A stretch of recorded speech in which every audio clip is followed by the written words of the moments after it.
So, do we have any cues for my aims? Who's got a question? Nobody. Okay, great, I gotta go. No, all right, yes. When the Pokemon show actually wrapped up the show, Right. was that like your show, or was that just kind of this everything?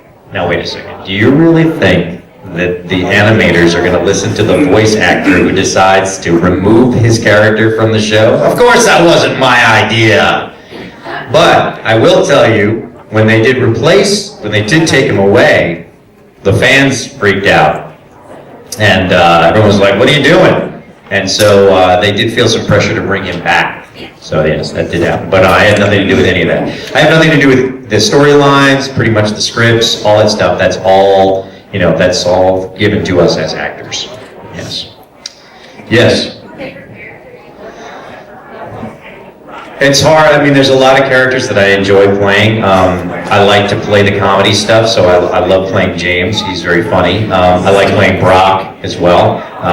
His flirty moments make me laugh. And then, of course, Kaiba is a great character because of the drama. So it really depends on,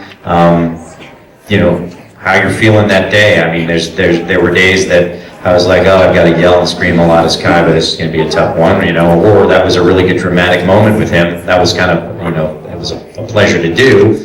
And then it's like if you're in a fun, mood, making you laugh with James is great. And I was saying this earlier that most of the time I didn't know what else was going on in the episode, and it really didn't matter when I was dubbing James because I would just sort of appear, make you laugh, and then go away. So it's really all about me, and me, So that's why I liked him. Yes. Yeah. How difficult is it to become a voice actor? Did you stumble on it, or did you have this intent on wanting to? So good question. So did I want to be a voice actor? Absolutely not. I was the way I sort of stumbled into this whole business is, see if I can not make this a 2-hour story. Here's the Reader's Digest condensed version. So I was just a musician long before I was doing any acting. And I knew that's what I wanted to do. I wanted to be a performer. I did some plays in school and stuff like that, but acting really wasn't my thing. And actually, my best friend growing up, who's sort of like my brother since we've been sort of 5 and 6 years old, was a very, very popular child actor into his teens and early 20s. So, we would always be hanging out. I was the musician, he was the actor. It really didn't make sense for, he played a little guitar every once in a while, and I did some plays and things, but, we had our separate careers sort of thing, and he was actually quite famous. So, I was a musician, and I also was a tennis pro during the summers. So, I was working at a tennis club, and one of the members said to me, I own a recording studio. We're looking for a new assistant. Could somebody close that door for me if everyone's done coming in? Only because it's just a little loud. Someone in the back, thank you. I appreciate that. Thank you. And they said, I need an assistant. We need an assistant in our studio. Would you like to come in and apply for the job? And I said, yeah, that'd be great, because I'm a musician. This would be fantastic. So I go in and I interview, and they hire me. And I kind of call it the Karate Kid version of how to learn about working in a studio. I cleaned the countertops and made coffee, wax on, wax off. That's what I did, right? And after a couple of weeks, I said to my boss, so when do we start recording the bands? And she said, we don't record music here. We do radio and TV voiceovers. That's it. We don't, that's all we do. I was like, that's a job? Like, you just produce radio and TV commercials, but no visuals, only audio? Yeah. Okay, well, I was working in a recording studio, so that was kind of cool. And so I went from being, the guy that made coffee to a production assistant, to an assistant casting director, to then the casting director, to then a producer, and then I ran the studio for 10 years when she retired. So in that time period, I was learning how to produce, directing very well-known stage actors who were doing voiceovers and things like that in New York. And when you run a casting session for like a radio commercial, let's say the two of you, I needed a guy and a girl for like a Pizza Hut commercial, right? So I call my agents that have the actors, and I say, send me 2 of your best guys, 2 of your best girls, and maybe I call 5 agents, so I've got 10 people or whatever it is, right? 10 and 10. Well, what would happen a lot of times is there'd be 10 women showing up and 9 guys. Because that 10th guy got a booking or he couldn't make the audition, and they call me the last minute and go, sorry, Joe's not going to make it. Well, I've got you sitting in the waiting room. And I would say, well, it's not fair for you to read by yourself. It's a 2-character spot. You need someone to play off of. So I would read with them. I'd say, come on in the booth, I'll read with you. And then we would do a thing. I don't know if you know what slating is, but slating is when you audition for something. It's like when you see them do the clapper, like take the throw, right? When you're doing an audition for audio, you say, this is Eric Stuart as Guy. So that when they're listening to the casting tape, they know who they're listening to. Not just the sheet, but they can make sure that they're picking the person they like. Well, I would never slate because I was the casting director. So you would slate, and then I would just read. Well, the clients used to then say, we like the last guy. Oh, well, that's just me, I'm filling in. Yeah, I know, but you read the script the best. We want to use you. Okay, so, it's kind of like double dipping. I'm getting a salary as a casting director and as producer finally, and then, but also I'm taking the work away from the actors.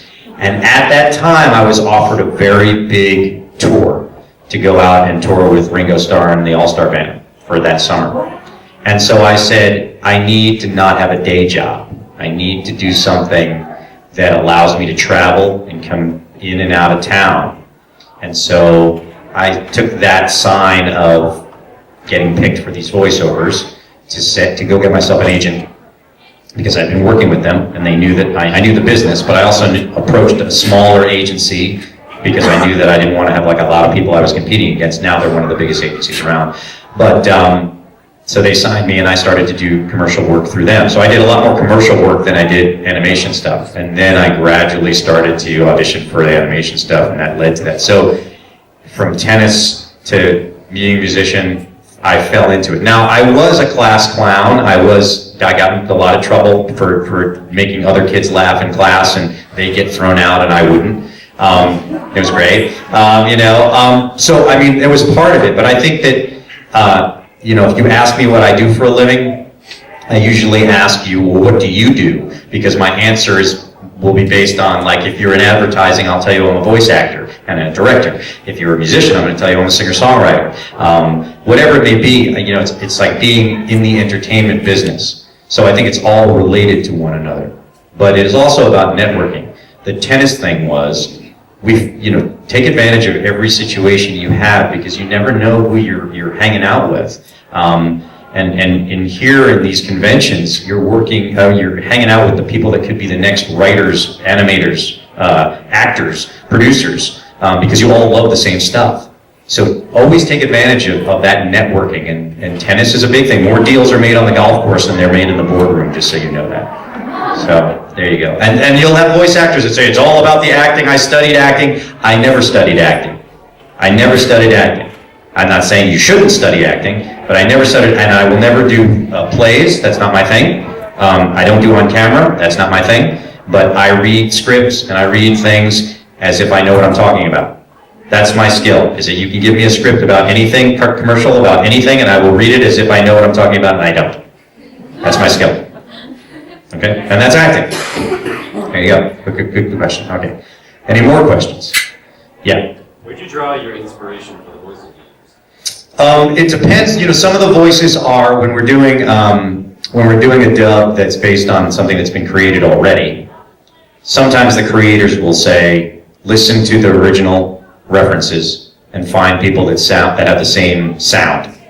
So now I don't speak Japanese, but I can listen to the tone of a voice and find someone who sounds like that, or imitate that, if it's in my register. Then there's times when we go against type, because a lot of humor is very regional, okay? And it's both age and also different countries. right? What's funny in one country is not funny in another, right? Which is why Jerry Lewis is huge in France. For instance, the Japanese might have done a giant, big, fat guy named Tiny with a big, deep voice, and he talks like this, and everyone laughs. But what's really funny here is if Tiny talks like this and has a really high voice, and he's the biggest guy in the show, because that's funny. But it might not play, you know, so you're going against type based on what you think is going to work in the region you're dealing with.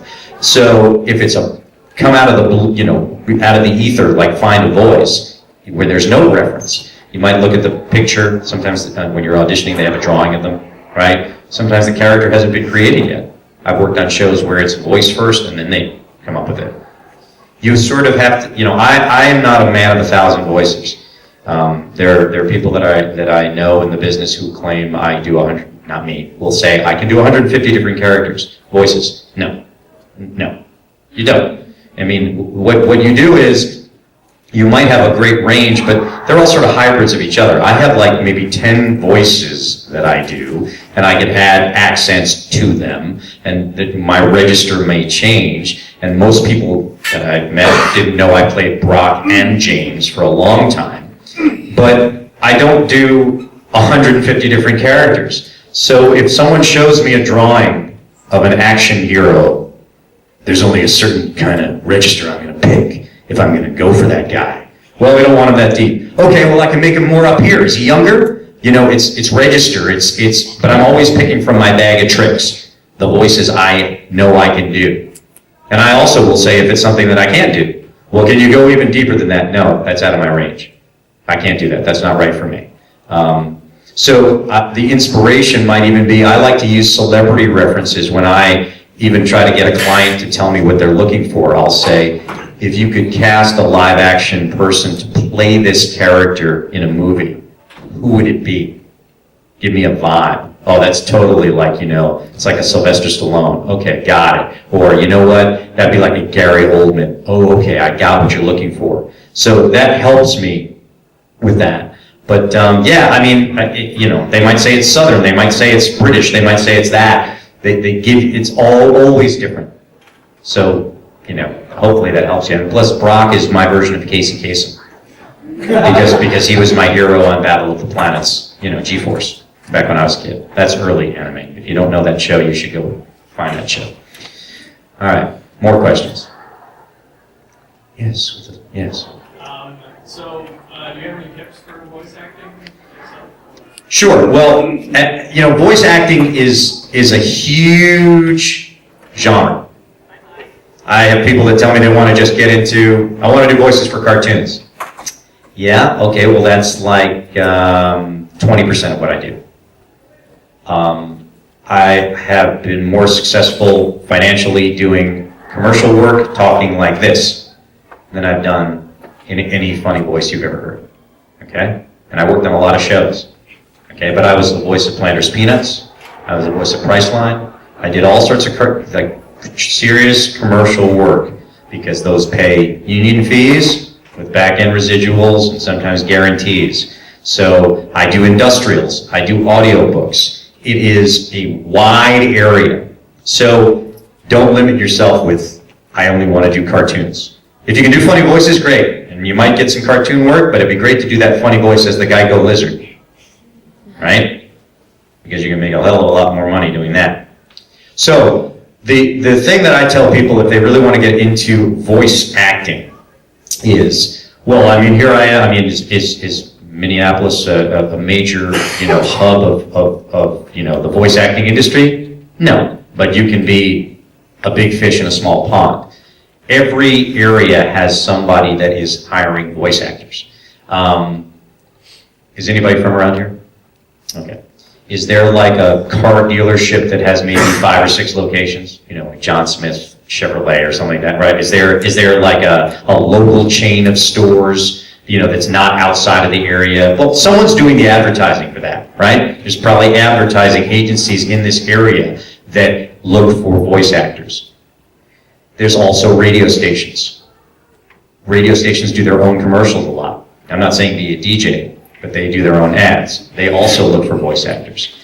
Here is one of the biggest tips that I give people that really, truly want to get into a voice industry. There's a lost art of being an intern and being an apprentice. I'm not saying just go work for free and sweep up. No. If you go to an advertising agency and say, or a production house, a recording studio, or a radio station, let's use a radio station for instance, and you say, I'm a student, or I'm working, I work at McDonald's, but I really want to be a voice actor. This is what I want to do. I'm willing to give you X amount of hours to intern at your place. In return, I just want to sit and watch. I want to actually be in the room and get to experience this because it's something I really want to do. If you wanted to be a great carpenter, you would find a great carpenter in town and say, can I clean up your shop afterwards? All I want to know is, can I watch you build the cabinets? Because school and all of that is great, but life experiences, it's like you can't recreate those situations in the classroom. You want to work with a plumber, an electrician, whatever. You want to shadow these people. But here's the bonus. In this tough job market, if you come and say, I want to be hired to work as an assistant in your radio station, we're not hiring. But if you come up and say, I can give you 8 hours a week, or I can give you 10 hours a week, I'll make coffee, I'll help throw the garbage out, but I want to be in the room, I want to watch. Then they go, this person's really serious, because they're willing to give their time because they truly want to learn. So here's how you benefit from that. Not only are you absorbing all that information like a sponge, but radio station, script comes in. Hey, we need a young girl announcer to read this thing for this new jewelry store that's opened up. What's your first name? Yeah. Sarah. Didn't Sarah say she wants to get into voiceovers? Let's give her a chance to audition for this, right? Because you're here, you're working there, you're interning there, right? Now you might be terrible, but the fact that you're there and they need to get it out the door that day, they're going to ask you to audition for it before they get on the phone and start calling agents to try to coordinate a casting session because you're there. And that is a huge thing. You want to talk about who you know, nepotism, all of that. That's how it works. It's easier for me if I'm the production guy at the radio station to go and ask Sarah, who's making copies and stuff like that and making sure that the clients are comfortable, whatever, because I know that she's volunteering her time and wants to be a voice actor to audition for this script, and she might do a really good job for us, which means we don't have to go looking around, than it is for me to take 2 hours out of my day to do a casting breakdown, call people in, and have them audition for me.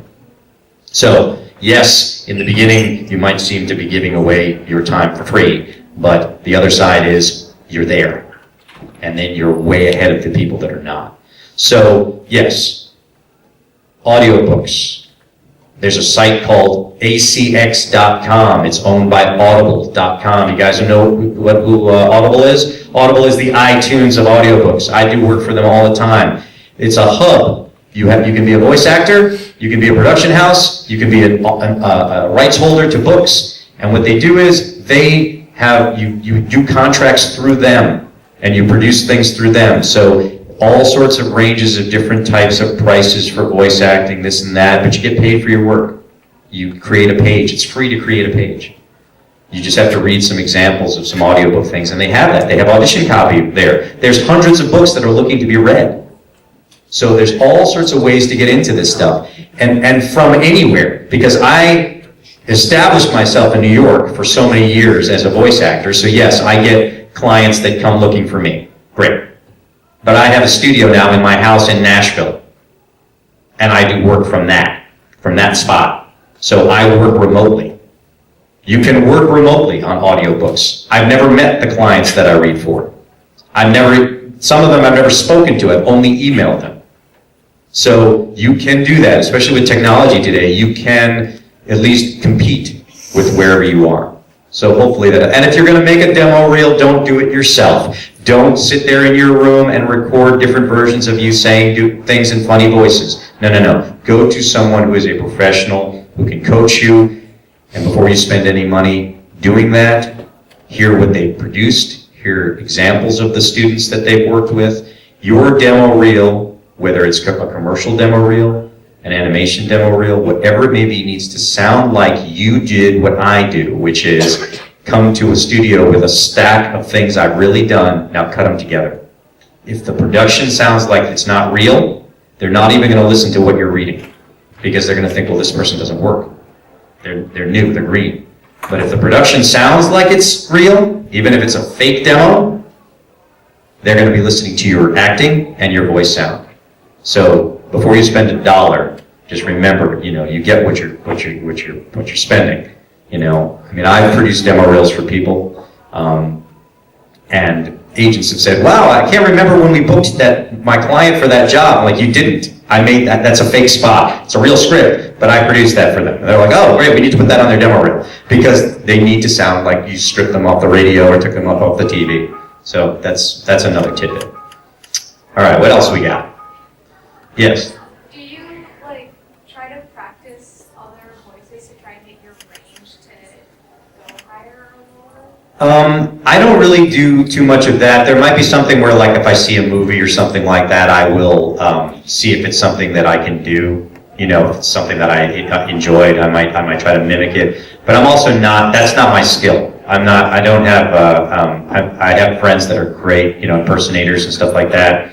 So I just kind of, wing it. Sometimes it comes naturally and I can do it, but I don't really do that so much. I also, because being a singer, I tended to listen to things that I could sing like.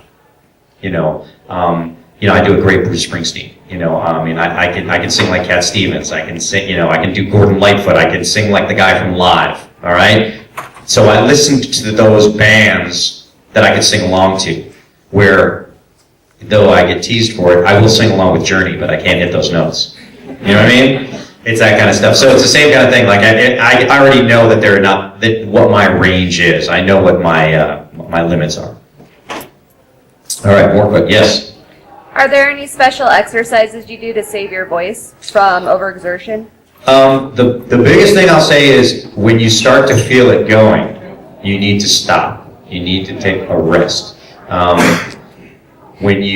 I lost my voice 2 weeks ago because I got sick, and I was doing a convention and I had to keep talking.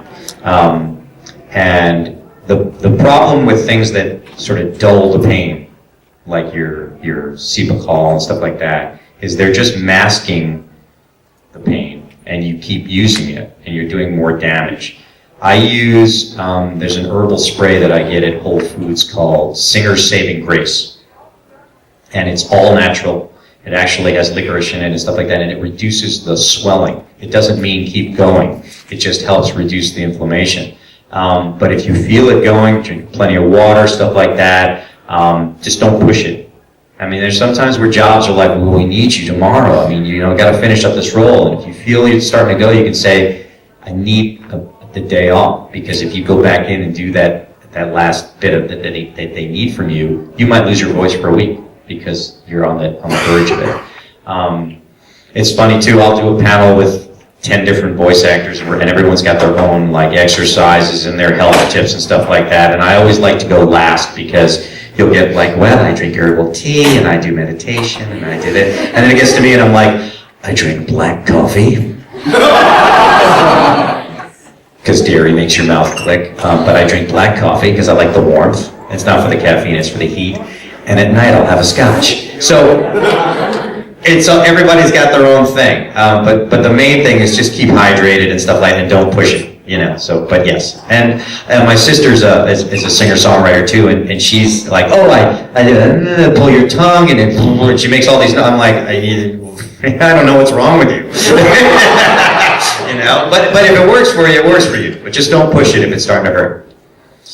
All right, yes. To be an actor, do you need changing yourself? That's the catch-22, right? You ever hear the old thing about if you want to drive a truck, you need to be a Teamster? You want to be in the Teamsters, you got to drive a truck? Yeah, right? Because you got to get your hours. It's the same kind of thing. Yeah, it'd be great to get an agent who can then just send you out. But agents want to know that you're working, right? Or getting hot. So they're like, yeah, we need to sign her. It's easier to get work if you have an agent, but it's not 100% necessary in the beginning, and it will be very hard for you to get an agent if you're green. So let's say you did some audiobooks where you didn't need an agent. Let's say you did some local stuff, radio, this and that. You didn't need an agent because you were going to the radio station or an advertising agency in town. You get a couple of things under your belt, then you can submit your demo reel to an agent. A lot of times they will not take unsolicited material. I mean, it's very frustrating. I mean, it's the same thing with music too. If someone is in a position to be what we call the gatekeepers, the people that can make or break your career, right? That you submit something, and if they could just get it to the people above them, maybe you'd actually have success in the business. But they say, well, we don't take anything unless it's, unsolicited material. So what does that mean? They've got to be given it to by somebody that they work with already. That's very frustrating, right? Which is all about the networking thing that I'm talking about. But if you've got a great demo reel and you're working with someone who's got a background in the business, they might at least have an in to get you at least some feedback. See, I think people like to, and here you're getting an example of it right now, people like to give their point of view and knowledge. They like to be able to express the way they think, right? Here I am doing that right now for you. If you present a demo reel to someone and say, do you want to sign me? That's not about them. But if you present a demo reel to them and say, listen, I've just done my demo reel, and it's something that I'm pursuing, I'd love to get your feedback. What do you think? Just give me your feedback. Give me your feedback. Which means there's no pressure to say, sign me, don't sign me, but they might give you constructive criticism, which is exactly all about them, right? Their opinion for you. You'll get an email faster when you say, I just want your feedback, than I'm looking to get signed. Do you understand the subtlety, right? Because then it's really about their opinion and they get to hear themselves talk. All right. But good question. All right, we got some more? Yeah. What would you say would be good advice for right before you're actually going to get your voice for an audition? Well, a lot of times for auditions, you don't know what you're reading for. I will get calls where they say, we need you to go to so-and-so's, or we're sending you a script, we need it back by tomorrow. And it might know that it's, Burger King. That's it. Then it comes in, a French Norwegian. What? What kind of accent do they want? Or it's something random. I didn't have time to prep, but I haven't, what, I'm going to search on YouTube for the French Norwegian? What, is that even really a thing? And you basically don't have a lot of time to practice that. Sometimes you're auditioning for something that you've been sent ahead of time. You've gotten to look at those characters. You've gotten to study them. And that goes back to what I said before about picking the things out of your bag, your little bag of tricks. Whatever you're given, you know what you do. You know what your voices are. You know what your range, your limitations are as an actor. You have to use what you do and present that. And if you are in an audition and you make a choice, remember what you did. Don't just arbitrarily do something. Make it a definitive choice. Here's the script. I'm going to read this loud and wacky. And I'm going to use this voice. It's going to be crazy. So when the director says to you, that was hilarious, can you just pull it back a little bit? You don't go, I don't know what I did. And you do something completely different. Or, that was so not what we're looking for. Can you not do the thing with the speech impediment and can you just tone that down? And then you can do something different. But you remember, you made a choice. Because that's really important. Because sometimes they go, that's exactly what we want. Just that last line, can you just re-record the last line? We just want to, instead of inflecting, hitting that word, can you hit that word? No problem. And you can just do a pickup and you're done. But if you just wing it and don't remember, that'll drive a director crazy. Because they'll be like, dude, that's not what you just did. Like, do I need to play it back for you? We don't do that. I don't have the time to play you back your audition so that you can pick up a line for me. So be definitive. Even if you're wrong, be definitive, make that choice. So that's my words of advice for an audition. Yeah. The oddest things some of the oddest things I've ever voiced, well, it's like, you know, there's inanimate objects, there's computers, there's, you know, it's funny, I mean, people be like, you know, can you be this glass? You know, we want a talking glass, and it is what it is. The oddest direction I ever got is, can you do it more orange? I don't even know what that means. You know what I mean? What does that even mean? So, I mean, you know, and sometimes you'll get input from many people. In a commercial session, like an advertising commercial session, usually a fancy studio, right? Maybe there's clients, director, producer, the writer. They're all, the ad agency exec is in there, so that, you know, 6, 8 people in the control room. You're all alone behind the glass. You can only hear them when they push the talk back. So most of the time it's, listen, we want you to try that again. They're still talking, you don't know what they're saying. Okay, right, so obviously the director is the only filter to this. And you'll get, this is what goes on. So you read it, right? They just booked you from the audition, and you read it for the first take. And this is what you see.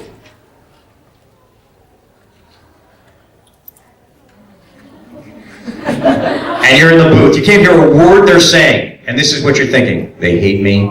They don't know why they picked me. They thought they were booking a woman. Right? But this is what's really going on. I wanted a roast beef sandwich, not pizza. I can't believe what. Did you not write down what I said? They're not even paying attention. They're not even paying attention. And then the director, you know, talk back. Okay, we're gonna just try another one. So you're just grabbing, like, well, I don't even know what it is. So I've been asked to do very strange things without any input. I can't think of anything specific, but I mean, I've done so many crazy characters in my life that, yeah, I mean, you know, I think I've played a chair. I don't even know. Yep. So, like, if you're doing audiobooks at your house, do you have, like, your own recording booth, or you put a Logitech headset, just throw off the microphone, and then you start talking? I have a booth because I built a booth, and I do a lot of professional stuff. But with technology today, you don't need to go totally crazy. The quality level on audiobooks is night and day. I cannot stand some of the stuff that is proved. I'm a stickler for the stuff. I'll clean up mouth clicks, I'll get rid of, you know, background noise, I don't want to hear that stuff, but I can sit in my booth and record it, and I edit it myself, and I mix it myself. There's all stages of the production. If you are only a voice actor and don't want to do the editing, with that ACX website, you could just be a voice actor, and then there's another person who you send it to who will edit it. Now, you make less money as the voice actor because they're doing the other half of the work. You don't pay them, but the client pays you to voice it. You send it to the editor sends it to the client. You get notes for fixes. You send it to that's 2 notes. So you don't have to be that, you know, multifaceted. But if you have a nice walk-in closet with clothing all around you, right?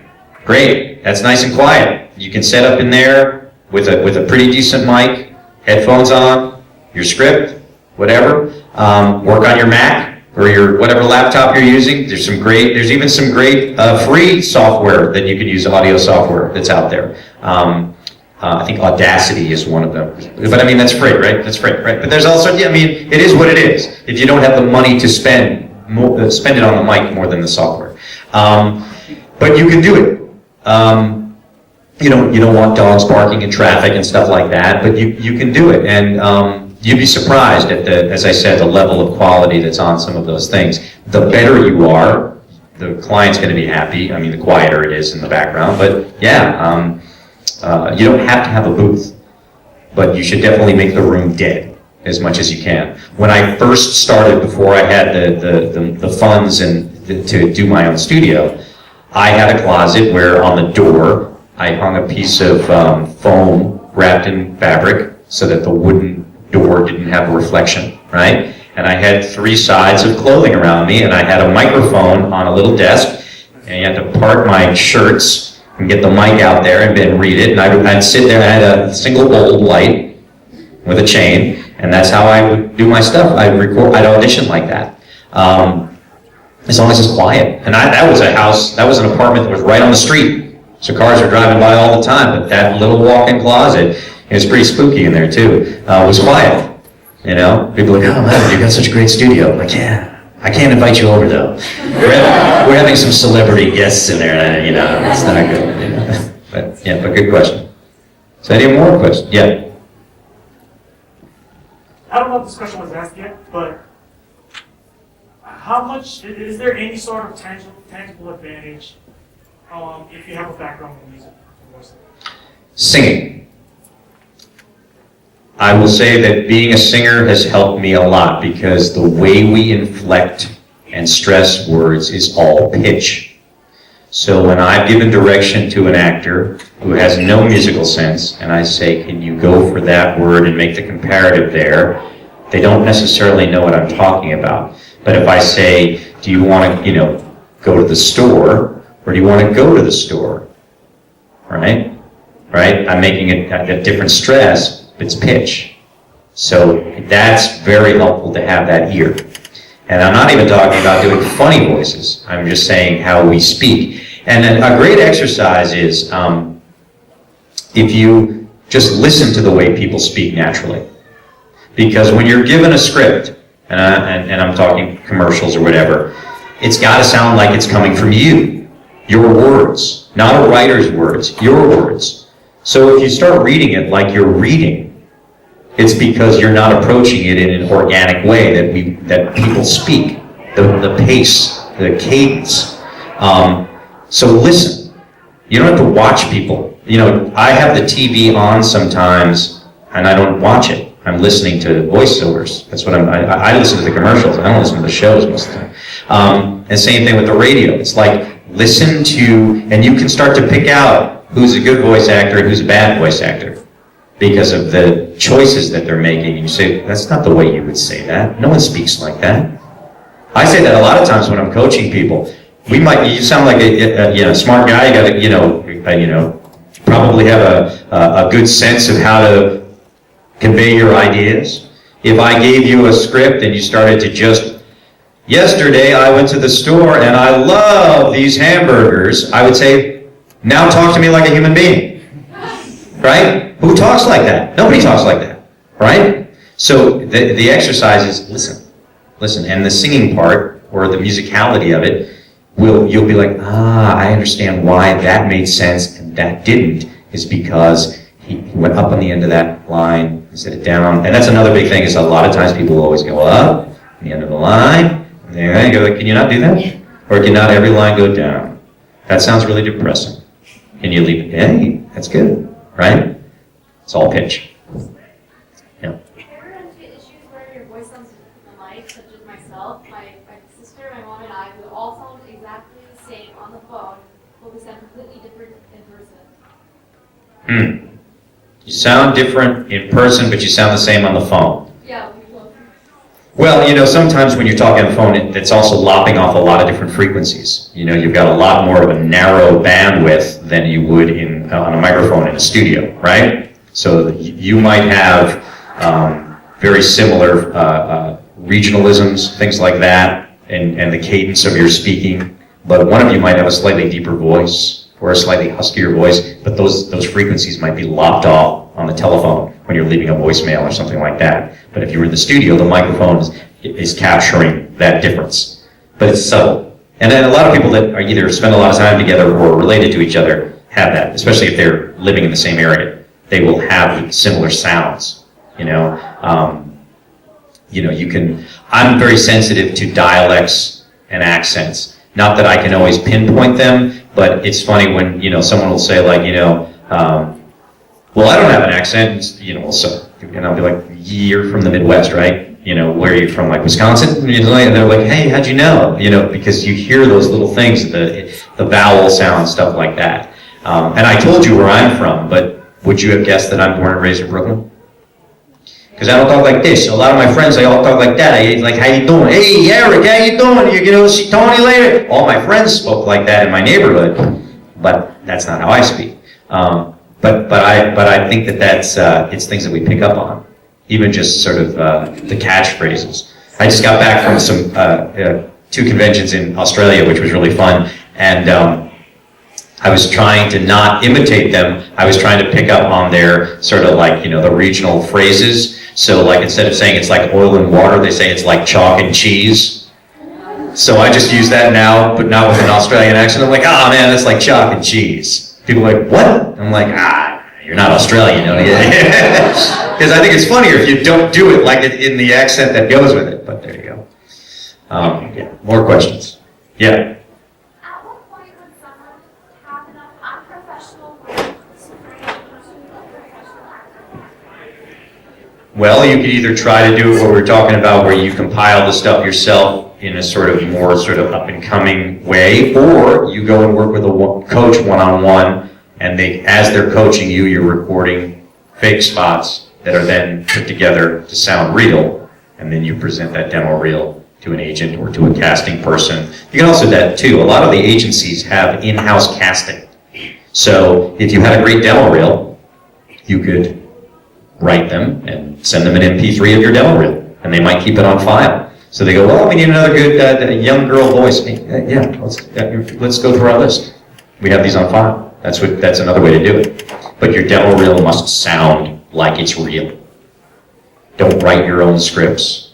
That's the other thing too. A really good producer, casting director will know in a second that the script you're reading is not real, and you will distract them from listening to your voice because it might have something in there that would never air, that would never clear legal, a statement, a phrase, things like that. I can tell you in a second. If people are like, hey, what do you think of my demo reel? I'm like, you wrote these, didn't you? This is like Burger King would never say that. That's not the slogan for this. Why would you? No, you can't say this is the greatest thing ever because you can't make that legal claim. Don't draw attention to it. So don't write your own scripts. Even if I kind of heard this spot on the air the other day, and I got down most of it. Yeah, but that's not their slogan. That's almost their slogan. You know what I mean? Yes, but that's how you do it. You fool them into that you are working by having a great demo reel. Are there any specific things that you can recommend? Well, I would think that if there's any place around that has theater teachers, like a school or something like that, they would know people that work in voiceovers, on camera, things like that, and they might be able to recommend someone regionally that coaches. But as I said before you spend $1, you should have to audition for them. See, I only take on people that I want to work with. If I don't feel you're going to be competitive, it's going to be too much time on my hands. It's not worth it. So I turn people away, right? It shouldn't just be like, yeah, you're going to be great. Come on, let's do it. I'll book it. It should also not be recorded in a class situation. Sure, it would be great to do that. If I took all of you guys in as my students and I charged you all a nice fee, and during this class you all walked up and I had a microphone here and I sat there and I recorded each one of you doing spots, and at the end of it I had, I don't know, what is it, like 80 people in here? I had 80 demo reels to produce. Fantastic. Where maybe only 6 of you are people that I really work with, that I think had a chance. That's not fair. It's greedy. It's not fair. So there should be a process of one-on-one coaching. They feel they're picking scripts that are appropriate for you, and listen to what they've done in the past. Listen to their examples. Let me hear some of the other demo reels you've produced. Because if they don't sound competitive, and how are you going to judge whether they sound competitive? Here's another website, voicebank.net. It has every professional voice actor you've probably ever heard. I'm on there too. You can listen to samples of professional voice actors' demo reels. If their reels don't sound like they go with that category that you've just played, they're not good. Run away. Because that's who you're going to be competing against. It needs to sound like that. So that's I would ask actors, acting coaches, teachers. They might know people in town that do that. Recording studios probably have some recommendations too. But do your due diligence, really, because it can be expensive. And it should be expensive, because it should be done right. I mean, it could range from $1,000 to $1,500 as an investment, but it's coaching and recording it, you know, bit by bit by bit. I'd usually do about 6 sessions with an actor to produce a 1.5-minute demo reel, because I record way more than I want. You learn while you're doing it, and then I cut down those spots to little snippets. No one wants to hear the whole spot. Pieces show the range that you have. All right, we got more questions. Yeah. What's the most fun voice or fun thing you ever did and you enjoyed the most? I'm almost done editing it. Now, I just moved my studio from my home studio to be into a larger facility. I've got in a big professional place. I'm one of the 3 rooms there, which is really kind of cool. So I haven't had a chance to get back in there and finish the editing, but I'm a huge Elvis fan. Huge. On my truck, I've got TCB, which is taking care of business, on the front license plate.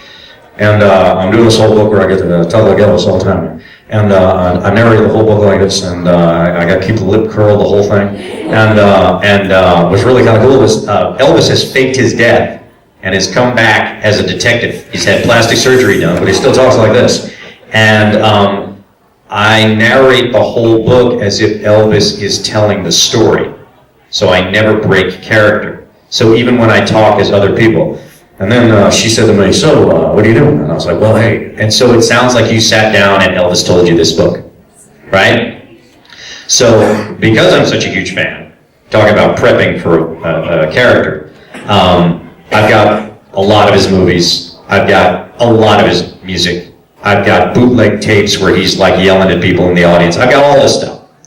So before I would record that, I watched a couple of the films again, and I went back and I listened to things to make sure that I got the register of his voice, the cadence of him, because I wanted to make it sound legit. It's not a joke. It's not, I'm doing a spoof, which I played Elvis in a cartoon. His name was Aaron King, and if you know anything about Elvis, his middle name was Aaron, and he was the king. So Aaron King was our way of getting away with being Elvis. But that was a joke. This is legit. So that was probably one of my favorite characters to do. And that book, as soon as I finish editing, that'll be out on Audible, you know, in probably like a month or so. So that was fun. It's called Elvis Has Not Yet Left the Building. Yeah. All right, we got a couple more minutes. Let's make some good questions here. What do we got? Yeah. Is it easier to like voice acting if you live in a place like Texas or California? Most of the voice acting business, and we're talking beyond anime and stuff like that, is New York, LA, and Chicago. New York is a lot. LA is a little bit more spread out. In New York, when I'd have multiple auditions, I go studio to studios because I could run around, jump on the train, you can get anywhere, you know? It's like there's 10 studios within a 10-block radius. In LA, things are spread out, so you'll go to your agents and read a bunch of things, or you'll go to one place and read a bunch of things. It's not as much of, because you'd get stuck in traffic and you'll never be able to do it. And Texas has got, of course, all of the animation stuff.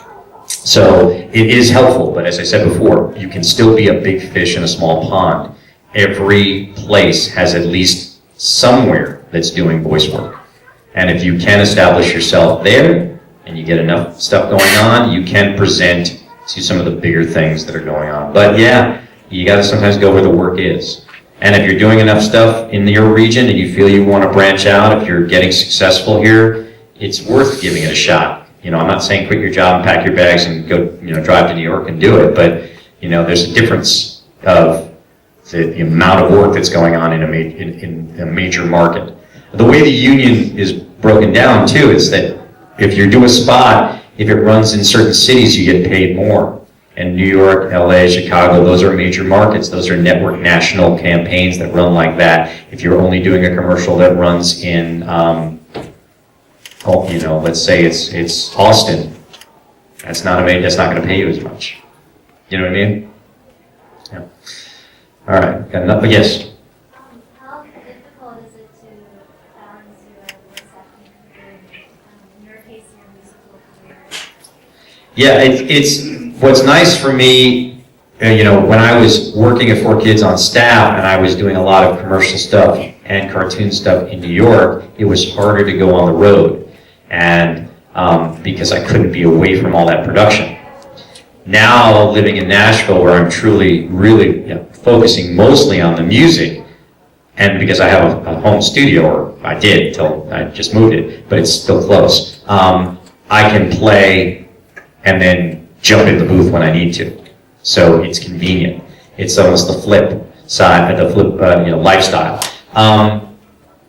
It's not always easy. As I was getting on the plane this morning, I got an email from my agent that they wanted me to audition for a commercial voiceover that needed to be delivered by Monday. And I'm going, well, I could read it on my iPhone. I've done that before, but I could tell what kind of spot it was. It was a funny promo, and what I normally do is I go in my booth and I do it and I mix it. It sounds great. It's just voice, but it's EQ'd. It's going through limiters. It sounds like it's on the air already. Quality is great. And I'm like, I can't do it because I'm going to do a convention. I'm going to be away from the studio. So those are the choices you have to make, you know. Would that be a nice commercial to do? Would it pay me some good money? Probably, but I have a commitment here. I'm here with you guys. So you can't do it all, you know. But yeah, at least it's not a 9 to 5. Either one is a 9 to 5 job which is, can I get away? Can I, you know, and that's the other thing is, you know what most actors do for a living, right? What do they do? Does anybody have an answer? What do most actors do for a living? Wait tables. Why? It's an easy one. Think about scheduling. Because then they can have their days free for auditions, right? So if you're going to make a commitment to get involved in acting, you need to be able to be available. All it will take is 3 times for your agent to give you an audition, and you say, I'm sorry, I can't get away from work. They'll stop giving you auditions. You understand? So if you have an evening job, or the flexibility to have someone cover your shift, or you can take those breaks, then you can pursue it. But don't make that commitment thinking that, well, I'll wait for the voice acting to fill that financial side and then I can quit my day job. No. You need to be available, because if you also get a booking, especially if it's a radio commercial, sometimes they have you for 3 hours for one spot. I mean, they're paying you, but that's not your lunch break. And it's not necessarily that's the time they want you. They might want you at 9:30 in the morning. Well, I can't do that. I work at this store. Well, then you're not going to get calls anymore. So that's why actors are waiters, so that they have that freedom. Oh, I work from 6 to 10 at night. No one's going to give me an audition then, and I'm not going to get a booking then, right? So think about that. Think about that before you spend the money on the commitment. Is, do you have the flexibility to also get to do the work? You had a question in the back. I'm sorry, I couldn't see you before. No, that's all right. You covered voice coaching and singing. How do you recommend someone learn editing? Editing, well, that's good. You know, I was talking to one of the techs here before, who was helping me set up my table with. He works in a recording studio. We were talking about Pro Tools and stuff like that, and I said, you know, I learned how to edit on tape. I rocked reels on the heads of tape and cut things with a razor blade. All right. So that was a pain. It was a great way to learn, but it allows me to now, when everything can be done with the push of a button, I understand why things work and why things don't.